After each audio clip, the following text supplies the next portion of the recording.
Irán Aviv. El arte real. Hoy presenta la iniciación masónica. Los 3 grados. La francmasonería tiende a formar iniciados, es decir, hombres en la más alta acepción del vocablo.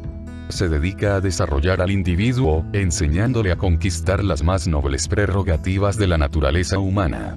De un ignorante y grosero ella hace un pensador y un sabio. Pero una transformación como esta no puede hacerse de improviso. Exige un trabajo sostenido, que se verifica en 3 fases. Se trata, en primer lugar, de proceder a una especie de pulimiento intelectual y moral, que tiene por objeto desembarazar el espíritu de todo lo que impide que la luz pueda llegar hasta él. De ahí las purificaciones a que debe ser sometido el aprendiz. Ellas lo conducen a ver la luz. Pero no debe contentarse con reconocer simplemente la verdad. Es esencial, sobre todo, actuar conforme a la razón. Es la manera de atraer la luz hacia sí e impregnarse totalmente de ella. El simbolismo del grado de compañero se refiere a esta iluminación propia del verdadero iniciado. El hombre verdaderamente iluminado que ha logrado saturarse de luz, se hace a su turno un foco luminoso. Él irradia, él ilumina a los demás, se encuentra, por este hecho, revestido de la dignidad de maestro. De esta creación del hombre por sí mismo nace el hombre perfeccionado, o sea el Hijo del Hombre del Evangelio. El trabajo de este perfeccionamiento está representado por la gran obra de los filósofos herméticos. El masón debe, pues, operar sobre sí mismo una transmutación semejante a la de los alquimistas. El oro es el símbolo de lo puro y perfecto.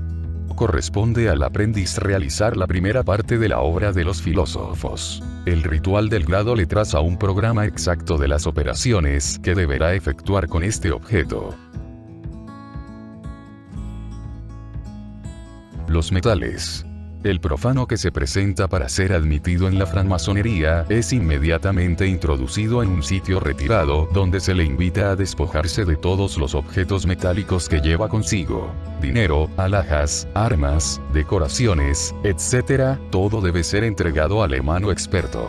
Es que los metales representan todo lo que brilla con engañoso destello. Cuando el espíritu es inexperto, se deja seducir fácilmente por falsas nociones, admitidas por el común de las personas. El pensador debe desconfiar de las opiniones que recibe. La moneda corriente de los prejuicios vulgares constituye una riqueza ilusoria que el sabio debe aprender a despreciar. Es preciso hacerse pobre en espíritu, si se quiere entrar en el reino de los cielos, es decir, si se quiere ser iniciado y llegar a concebir la verdad. Se está más cerca de ella cuando nada se sabe, que cuando se permanece apegado a los errores. Más vale no tener nada que tener deudas. El hombre que aspira a ser libre, debe aprender desde luego a liberarse de las cosas fútiles. Los sabios de la antigüedad despreciaban el lujo. La razón les permitía reducir sus necesidades a lo estrictamente necesario y buscar la riqueza en la ausencia de los deseos inmoderados. El que vive contento con nada lo posee todo. Sin embargo, el iniciado no está constreñido a hacer voto de pobreza. Debe simplemente acordarse que la concupiscencia es el eje de todos los vicios antisociales. Es el gran elemento de desorden que las antiguas cosmogonías representaban con la figura de una serpiente. La ambición individual provoca la ruptura de la armonía general, hace rechazar la humanidad del Edén, destruye la edad de oro. El pensador debe colocarse a sí mismo en las condiciones de pureza y de inocencia que se atribuyen al estado natural. Volviendo a la simplicidad de la edad más tierna, es como se realizan las condiciones más favorables para la búsqueda desinteresada de la verdad. El gabinete de reflexión. Para aprender a pensar, es necesario ejercitarse en aislarse y abstraerse. Esto se logra entrando en sí mismo, mirando hacia adentro sin dejarse distraer por lo que pasa afuera. Los antiguos comparaban esta operación con un descenso a los infiernos. Para el pensador se trata de penetrar hasta el centro de las cosas, a fin de llegar a conocer su esencia íntima. Debe aprisionarse el espíritu de las entrañas de la tierra, hasta donde no se filtra ningún rayo del día exterior, según las nociones proporcionadas por los sentidos. En el seno de estas tinieblas absolutas, la lámpara de la razón ilumina solo unos fragmentos de esqueleto, que parecen evocar espectros. Estos restos de osamenta figuran la realidad, tal cual aparece si se la despoja de su decoración sensible. Es la verdad brutal, privada del velo de las ilusiones, la verdad enteramente desnuda, que se oculta en el fondo de un pozo. Este pozo, que termina en el centro del mundo, es el interior del hombre. A él se hace alusión en la palabra vitriol, cuya interpretación era un gran secreto entre los alquimistas. Las letras de que se compone les recordaba la fórmula: visita interior a terrae rectificando invenies occultum lapidem, que en español significa: visita el interior de la tierra y rectificando encontrarás la piedra oculta. Esta piedra, la famosa piedra filosofal, no es otra cosa que la piedra cúbica de los francmasones. Es la base de certeza que cada uno debe buscar en sí mismo, a fin de poseer la piedra angular, el núcleo de cristalización, de la construcción intelectual y moral que constituye la gran obra. En los misterios de Ceres Eleusis, el recipiendario representaba la semilla sumergida en el suelo, que sufría la putrefacción a fin de dar origen al nacimiento de la planta, virtualmente encerrada en el germen. El profano sometido a la prueba de la tierra está análogamente llamado a poner en juego las energías latentes que lleva en sí. La iniciación tiene por objeto favorecer la plena expansión de su individualidad. Entremos en nosotros mismos, profundicemos, hagamos abstracción de las apariencias exteriores, y penetremos hasta el esqueleto mismo de la realidad despojado de todo manto seductor. Cuando Saturno haya llevado a cabo su obra, el gallo de Mercurio despertará nuestra inteligencia, abierta entonces a las verdades iniciáticas. En el encierro del futuro iniciado, habrá un pan y un cántaro con agua. Es la reserva alimenticia que en el fruto y en el huevo sirve para alimentar el germen en vía de desarrollo. El sabio debe aprender a contentarse con lo necesario, sin hacerse esclavo de lo superfluo. Los muros de la cueva contienen inscripciones como estas: si la curiosidad te ha encaminado hasta aquí, vete. Si temes que se te muestren tus defectos, estarás mal entre nosotros. Si eres capaz de disimular, tiembla. Se te descubrirá. Si eres aficionado a las distinciones humanas, salid. Aquí no se las conoce. Si tu alma ha sentido miedo, no vayas más lejos. Si perseveras, serás purificado por los elementos, saldrás del abismo de las tinieblas, verás la luz. Estas sentencias están agrupadas alrededor de un gallo y de un reloj de arena, emblemas pintados que acompañan las siguientes palabras: vigilancia sobre tus acciones, perseverancia en el bien. El reloj de arena es un atributo de Saturno, el tiempo que se desliza disolviendo las formas transitorias, putrefacción, color negro de los alquimistas. El gallo hace alusión al despertar de las fuerzas dormidas. Anuncia el fin de la noche y el próximo triunfo de la luz sobre las tinieblas. La sal, el azufre y el testamento. El ritual dispone que se coloquen delante del candidato dos vasos, de los cuales uno contiene sal y el otro azufre. Esta práctica se justifica solo por la teoría de los tres principios de los alquimistas: azufre, mercurio y sal. El azufre corresponde a la energía expansiva que parte del centro de todo ser, columna J. Su acción se opone a la del mercurio, que penetra todas las cosas por una influencia que viene del exterior, columna B. Estas dos fuerzas antagónicas están equilibradas en la sal, principio de cristalización, que representa la parte estable del ser. El pensador no puede recogerse en sí mismo, sino aislándose de las influencias mercuriales. Es por esto que, en la sala de reflexión, el azufre, principio de iniciativa y de acción personal, actúa solo sobre la sal, símbolo de todo aquello que, bajo el punto de vista intelectual, moral y físico, constituye la esencia misma de la personalidad. Los emblemas fúnebres de la cámara de reflexión deben recordar el fin necesario de las cosas, la fragilidad de la vida humana y de la vanidad de ambiciones terrenales. El profano, después de haberse abstraído suficientemente en este orden de ideas, debe responder por escrito tres preguntas que se refieren a los deberes del hombre para con Dios, para consigo mismo y para con sus semejantes. Esta división ternaria de todas nuestras obligaciones morales está basada en los tres principios de la alquimia de que se acaba de tratar. Dios es el ideal que el hombre lleva en sí mismo, es la concepción que puede tener de lo verdadero, lo justo y lo bello, es el guía supremo de sus acciones, el arquitecto que preside la construcción de su ser moral.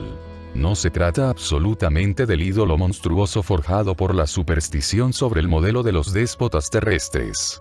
La divinidad está representada en el hombre, por lo que de más noble tiene en sí, por lo más generoso, lo más puro. Llevamos en nosotros un Dios, que es nuestro principio pensante. De él emanan la razón y la inteligencia, cosas interiores a que los herméticos se referían con el azufre. El sol oculto que brilla en la mansión de los muertos, Osiris, Serapis, Plutón la columna J, centro de iniciativa, de acción expansiva. Los deberes para consigo mismo son indicados con la sal, esencia de la personalidad. Y los deberes para con nuestros semejantes, con el mercurio que representa la influencia penetrante del medio ambiente.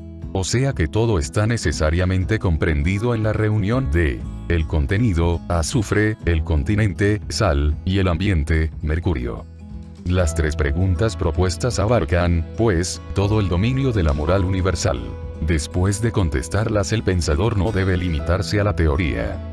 Renunciando a todas las debilidades del pasado, le corresponde morir para la vida profana, para renacer a un modo superior de existencia. El candidato se prepara a esta muerte simbólica haciendo su testamento, acto en el que consigna los mandatos de su voluntad que deberán ser ejecutados por el futuro iniciado. La preparación del candidato. La planta que atraviesa la superficie del suelo deja en la tierra la corteza que protegía la semilla.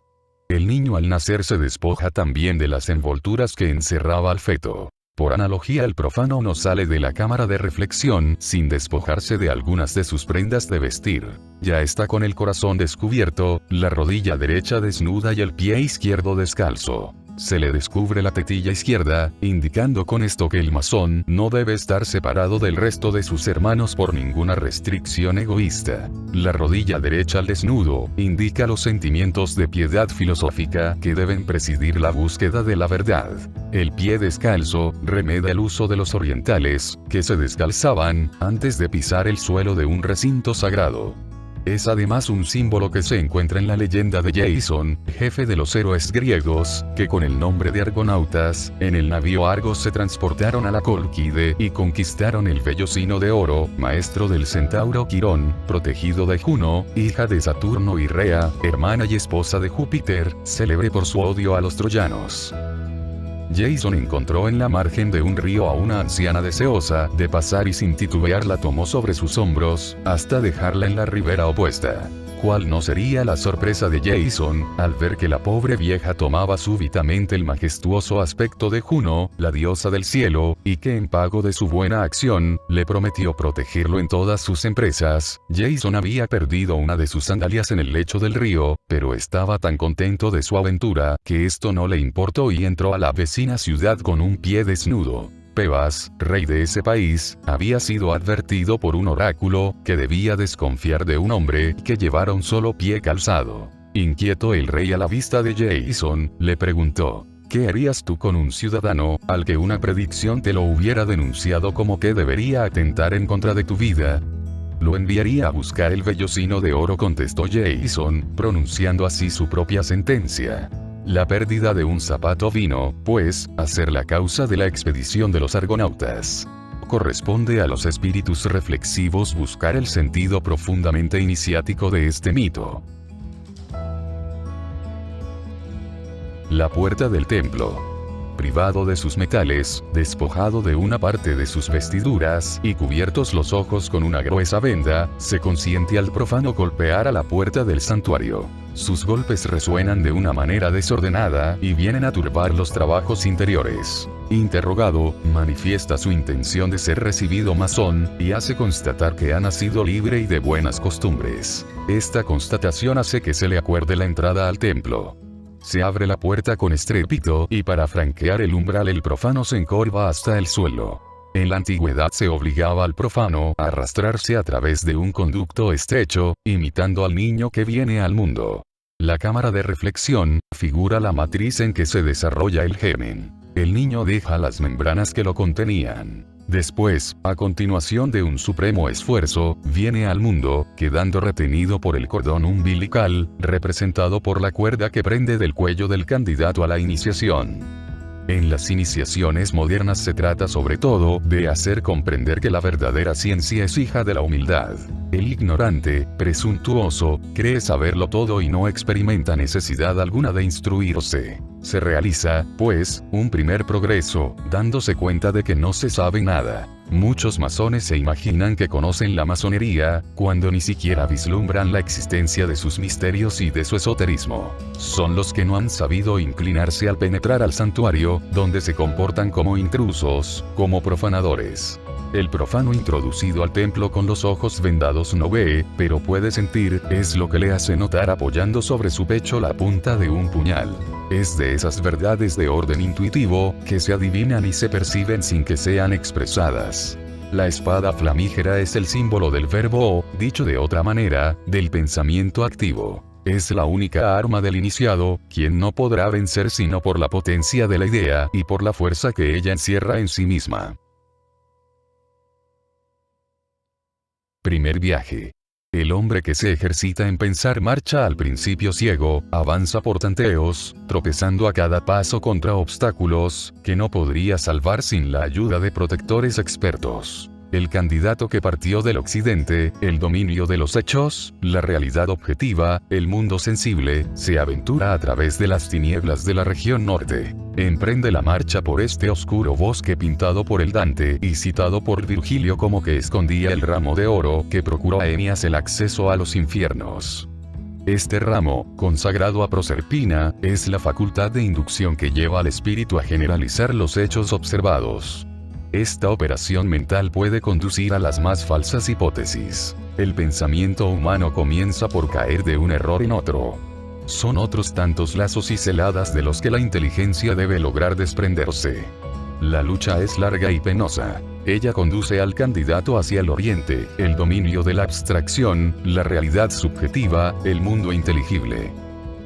Nociones racionales y sintéticas pueden explicar los hechos, fluyen deducciones, es decir, un retorno hacia el occidente, los fenómenos sensibles, por la vía del mediodía. El camino de regreso no está sembrado de obstáculos como al partir, pero el viajero se impone las más duras fatigas para ganar laboriosamente la cumbre de una abrupta montaña. No bien se felicita de haber alcanzado una altura que domina vastas regiones, cuando es repentinamente cogido por una violenta borrasca. El rayo crepita, el suelo tiembla y el granizo fatiga al imprudente que al fin es arrastrado por los torbellinos de un viento furioso y precipitado a través del espacio, hasta el sitio de donde partió. Es la purificación por el aire, de las antiguas pruebas iniciáticas. El soplo impetuoso de la opinión general quebranta el andamiaje falso de las teorías personales. El tarot, libro hieroglífico que nos ha sido conservado bajo la forma de juego de cartas, nos recuerda esta prueba. Se ve a un hombre proyectado desde lo alto de una torre que el fuego del cielo decapita. Bajo el punto de vista moral, el primer viaje es el emblema de la vida humana. El tumulto de las pasiones, el choque de los diversos intereses, la dificultad de las empresas, los obstáculos que multiplican a nuestro paso los competidores empeñados en dañarnos y siempre dispuestos a molestarnos, todo eso está figurado por la irregularidad del camino que el candidato ha recorrido y por el ruido que se ha hecho alrededor de él. Él ha subido a una altura de la cual habría sido lanzado a un abismo si no lo hubiera sostenido un brazo protector. Esto indica cómo, aislado, entregado a sus recursos individuales y únicamente preocupado de triunfar en la vida, a menudo se da mucho trabajo, para solo recoger ruinas y decepción. El egoísmo es un guía engañoso, que conduce a los más desastrosos resultados. Segundo viaje. Un primer fracaso no debe acobardar. El pensador resuelto se esfuerza en discernir la causa de sus errores, después vuelve sobre sus pasos. Avanza con circunspección, porque la experiencia lo ha puesto desconfiado. Titubea por temor a las antiguas celadas, a veces se detiene y tan pronto marcha ligero, como lentamente. Una gran incertidumbre pesa sobre su espíritu. Le falta confianza en sí mismo y retrocede ante las conclusiones inesperadas a que es conducido. Para devolver al candidato su confianza, se le somete a la purificación por el agua. Es una especie de bautismo filosófico que lava de toda impureza. Todas las fantasmagorías que falsean la imaginación deben ser arrancadas por las ondas de este gran río que Hércules hizo correr a través de los establos de Augías, Argonauta y rey de Elide. La limpia de sus famosos establos fue uno de los 12 trabajos de Hércules. El iniciado debe también saber resistir a la atracción de las corrientes, a las que en la vida se abandonan las naturalezas vulgares. Le corresponde en particular, pensar por sí mismo, sin esclavizarse a las opiniones de otros. Al ruido aturdidor del primer viaje, ha sucedido el de armas que chocan, emblema de los combates que el hombre debe sostener constantemente, para rechazar las influencias corruptoras que lo rodean y pretenden dominarlo. Debe luchar sin parar para sustraerse a la tiranía de las inclinaciones viciosas. El sabio sabrá, no obstante, mantenerse alejado de los conflictos que las pasiones egoístas desencadenan alrededor de él. Atravesará imperturbable el campo ensangrentado en que chocan los intereses opuestos, guardándose bien, sobre todo, de dejarse seducir por los ambiciosos sin escrúpulos, que deben halagar los apetitos y atizar los odios en su solo provecho. Pero no es suficiente abstenerse del error y del vicio. Las virtudes negativas, indicios sin embargo de una sabiduría muy rara entre los hombres, están lejos de poder ellas solas dar derecho al título de iniciado. Una última prueba hay que pasar todavía, y es la más temible. El tercer viaje. Para contemplar la reina de los inflemos, es decir, la verdad que se esconde dentro de él mismo, el iniciado debe franquear un triple círculo de llamas. Es la prueba del fuego. El candidato impasible que avanza con paso firme, llega al término sano y salvo, después de haber estado 3 veces envuelto en un manto de llamas. Él marcha sin dificultad, no tropieza con ningún obstáculo, ni oye ruido alguno. La facilidad de este viaje es efecto de la perseverancia del candidato que a la fogosidad de las pasiones, llamas, ha sabido oponer la calma de la serenidad. Se ha hecho apto para juzgar serenamente. Es lo que le ha permitido penetrar hasta el foco central del conocimiento abstracto, simbolizado por el palacio de Plutón, columna roja, cerca de la cual el aprendiz recibe su salario. El iniciado se mantiene en medio de las llamas, las pasiones, sin quemarse, pero se deja penetrar por el calor benéfico que de ellas se desprende. El entusiasmo bien orientado es una fuerza de la que es preciso sacar provecho, porque ella comunica la energía necesaria para realizar grandes cosas. Un ardor vivo, pero sabiamente gobernado, debe elevar al iniciado hacia todo lo que es noble y generoso. Le corresponde, más que nada, no dejar que jamás se extinga en su corazón el amor a sus semejantes. Una irradiación de simpatía se desprenderá así de él para rodearlo de una atmósfera saturada de benevolencia, aureola de energías ocultas que permiten obrar los prodigios más inesperados.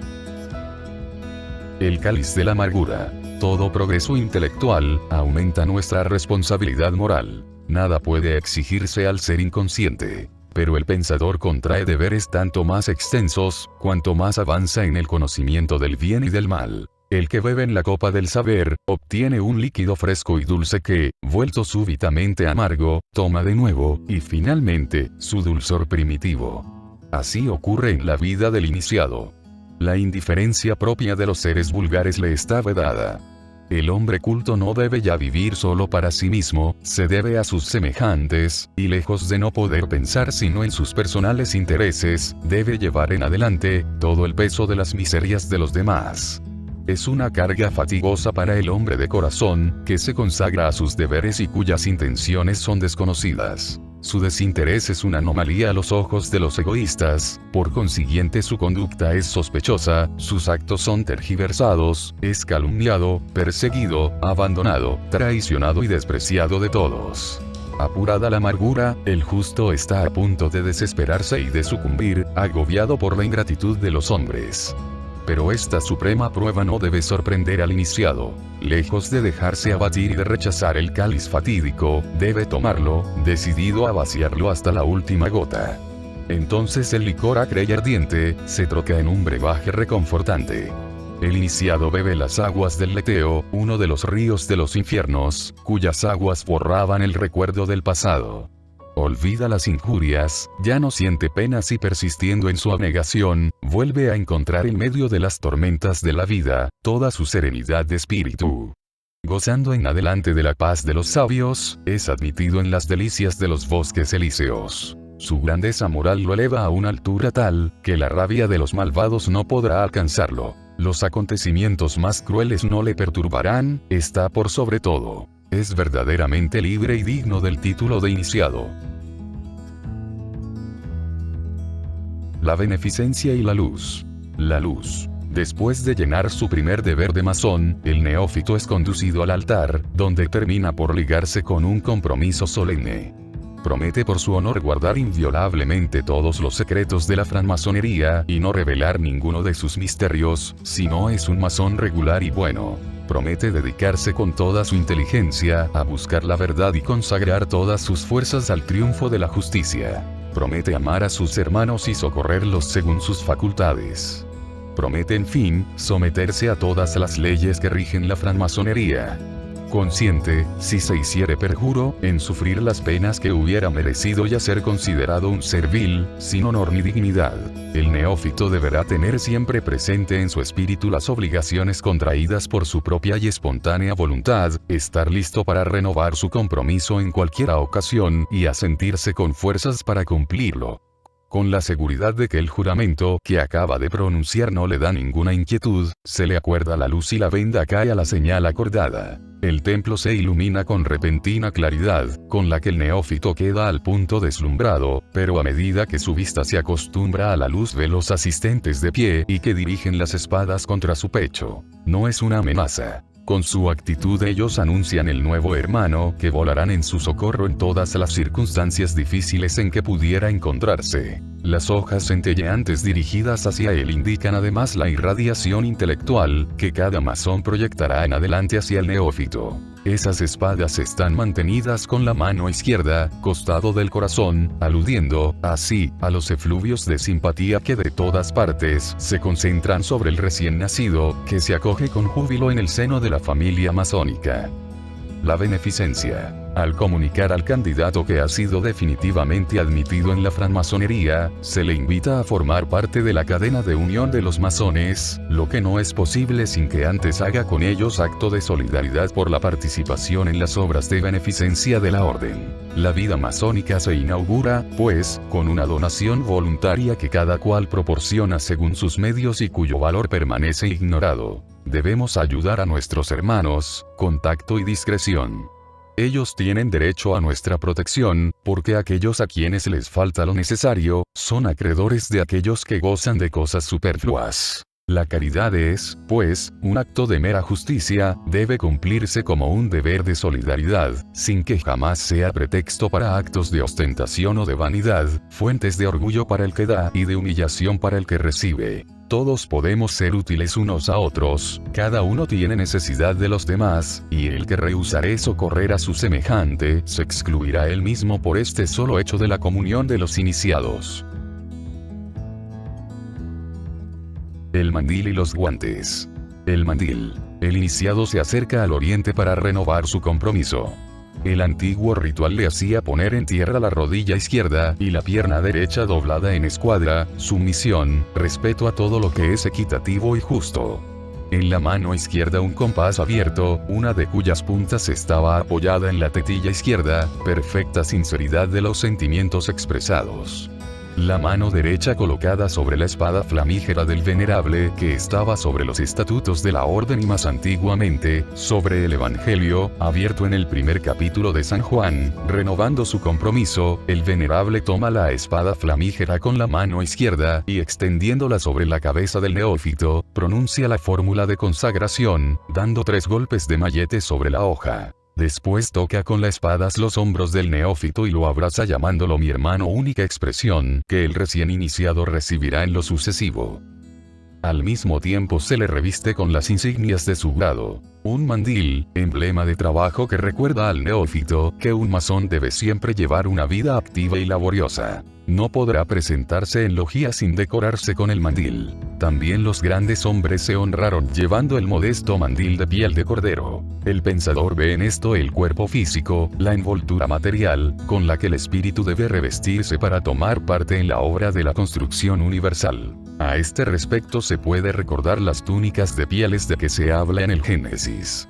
Adán y Eva las recibieron como vestido, cuando fueron forzados a renunciar al paraíso, el goce, la inacción, el reposo. Si los textos antiguos mostraban el trabajo como un castigo, a la masonería le toca glorificarlo. El esclavo puede maldecir su trabajo forzado, pero al hombre libre le repugna la molicie, la ociosidad. Experimenta la necesidad de desplegar su actividad y encuentra al sumum de la dicha, en una acción constante, fecunda y útil a mayor número. Los guantes. En la Edad Media, el nuevo aprendiz debía ofrecer un par de guantes a todos los miembros del taller. En la masonería moderna, al contrario, él recibe un doble par de guantes blancos, de los que uno le está destinado. Deberá cuidar de no ensuciar su blancura, porque las manos de un masón deben permanecer siempre puras. El otro par le ofrecerá el iniciado a la mujer que más estime. La francmasonería rinde así homenaje a las virtudes del sexo, que ella rehúsa obligar a la aridez de los trabajos ordinarios. La mujer es la sacerdotisa del hogar doméstico. Ella vela dentro, mientras el hombre se debate afuera. Cuando éste llega rendido de los combates del vivir, recobra sus fuerzas al lado de la fiel compañera que cura sus heridas. Inteligente, animada de un valor distinto al suyo, ella lo sostiene en sus horas de desfallecimiento, le da valor en sus generosas empresas y se hace, de esta manera, su incesante colaboradora. Y cuando el hombre experimenta la tentación de olvidar sus deberes, corresponde a la mujer recordárselos. La francmasonería ha querido darle este potente medio. Los guantes blancos recibidos el día de su iniciación evocan al masón el recuerdo de sus compromisos. La mujer, que se los mostrará cuando él esté por desfallecer, se le aparecerá como su conciencia viva, como la guardadora de su honor. ¿Qué más alta misión se lo podría encomendar a la mujer, que más se estima? El ritual hace notar que esta no siempre es la que más se ama, porque el amor, a menudo ciego, puede engañar acerca del valor moral de la que debe ser la inspiradora de todas las obras grandes y generosas. Goethe, iniciado en Weimar el 23 de junio de 1780, se apresuró a rendir el homenaje a estos guantes simbólicos a la señora von Stein, haciéndole notar que si el regalo en apariencia era de ínfimo valor, tenía en cambio la particularidad de no poder ser ofrecido por un francmasón, sino una sola vez en la vida. Restitución de los metales. Se comunica al neófito las palabras, signos y tocamientos, que le permitirán darse a conocer como aprendiz masón, y se le conduce hacia los vigilantes, que lo retejan haciéndolo ejecutar la marcha en un cuadrado largo. Enseguida se le proclama miembro activo de la logia que lo ha recibido, y en lo sucesivo todos los masones del mundo le deberán ayuda y protección. La asamblea aclama al recién iniciado con la batería usual, y se le hace ocupar un sitio frente a los hermanos colocados delante de la columna del norte. La primera pieza de un edificio debía ser la del ángulo noreste. El venerable lo exhorta a merecer, por su asiduidad a los trabajos de la logia y por la práctica de las virtudes masónicas, penetrar más adentro en los misterios de la orden. Hace notar al neófito que en el espacio de pocas horas se le han dado motivos para que reflexione durante toda su vida. El lenguaje alegórico de la francmasonería debe, en efecto, ser meditado con cuidado. Los símbolos generalizan lo que las palabras especifican y permiten expresar ideas generales que representan las leyes inmutables del pensamiento humano. No tienen un valor determinado e invariable, al contrario, son susceptibles de ser mirados bajo múltiples puntos de vista, dando lugar cada vez a interpretaciones análogas pero diferentes. No se podría, pues, exponer todo lo que puede significar un símbolo. En un símbolo no hay jamás otra cosa que lo que se sabe ver en él. El simbolismo es una escritura que es preciso aprender a leer. Es por eso que los símbolos no son letra muerta, puede decir un pensador y un verdadero iniciado. El ceremonial de la recepción termina por donde principió. Se devuelven al iniciado los metales de que se despojó al profano. Ya el falso brillo de las cosas no debe ilusionar al hombre que ha sido intelectual y moralmente purificado. En cuanto a las riquezas, no se trata de despreciarlas, sino más bien de buscarlas, teniendo solo en vista emplearlas en bien de todos. La iniciación al primer grado constituye un ciclo completo. Las purificaciones que enseñan simbólicamente al neófito a desprenderse de los prejuicios y defectos de los profanos a fin de ponerse en condiciones de ver efectivamente la luz. El recién iniciado no podrá retener desde el primer momento los detalles del ritual, acerca de lo cual debe meditar. No completará pues su iniciación sino asistiendo a otra, esforzándose en profundizar el sentido del ceremonial a medida que se vaya desarrollando en su presencia, contribuirá con su actitud a hacer más profundo el recogimiento en medio del cual se verifican las iniciaciones. Deberes generales del iniciado. Los ritos iniciáticos no tienen ninguna virtud sacramental. El profano que ha sido recibido masón, según las formas tradicionales, no ha adquirido por este solo hecho aquellas cualidades que distinguen al pensador ilustrado del hombre grosero e inculto. El ceremonial de recepción no tiene valor sino en cuanto importa el primer paso hacia el desarrollo de un programa que el neófito debe cumplir para entrar en posesión de todas sus facultades. El aprendiz masón tiene, pues, como primer deber el de meditar las enseñanzas del ritual a fin de proceder en conformidad a ellas. Este es su deber por excelencia, su solo deber que abarca a todos los demás. Pero un principiante necesita prescripciones más precisas. Estas están comprendidas en el compromiso que contrajo antes de recibir la luz. Callar ante los profanos, buscar la verdad, querer la justicia, amar a sus hermanos y someterse a la ley.